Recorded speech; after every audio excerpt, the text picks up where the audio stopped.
He made a bad choice that night.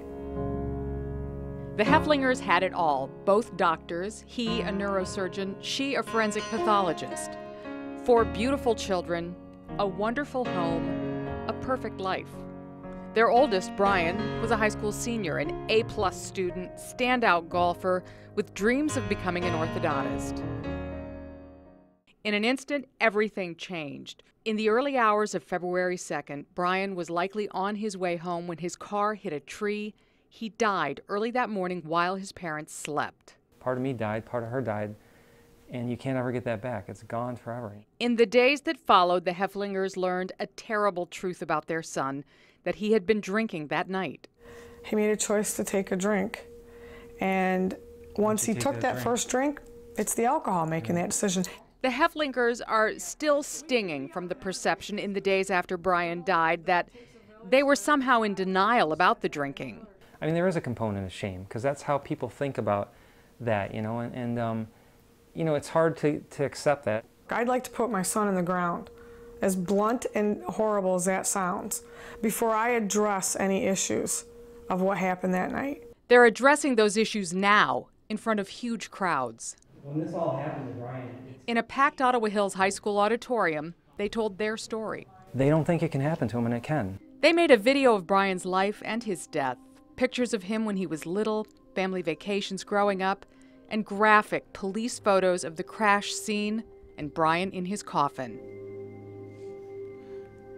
They asked us not to show it. They want to control that message. I mean, I'm usually crying during the video, and then I do my part after the video, so I'm wiping my tears away usually. I don't know when that'll stop, but it certainly still happens. Well, every time you see it's all pictures of our life, this wonderful life that we had. They point out that most high school seniors drink, but their parents are in the dark about what and how much. We had no idea.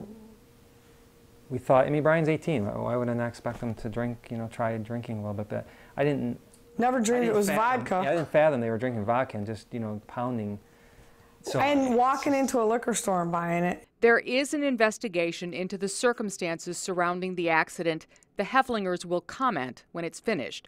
But for now, they hope this presentation sparks an honest communication with other parents, with kids, with everybody. It's not easy for us to get up there and talk about this and show our private life on a video to kids and show them what can happen and the accident scene pictures and things like that. The Hoeflingers hope no one forgets that more than anything, Brian was a smart kid with a gentle, spiritual soul. The physical part of him starts to fade. You can't hear his voice anymore.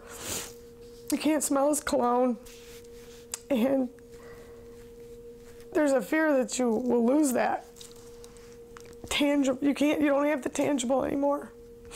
They believe a higher power is now propelling them to channel their grief into action, to stand on a stage, to peel back their skin, to show the raw agony of parents who lost a good boy to a bad decision. There isn't a second of any day that we don't think about him, and we each cry individually on our own at different times, and the kids go through it, and it's horrible, and it rips your life apart, and if we can save one family from going through that, I think it's worth it.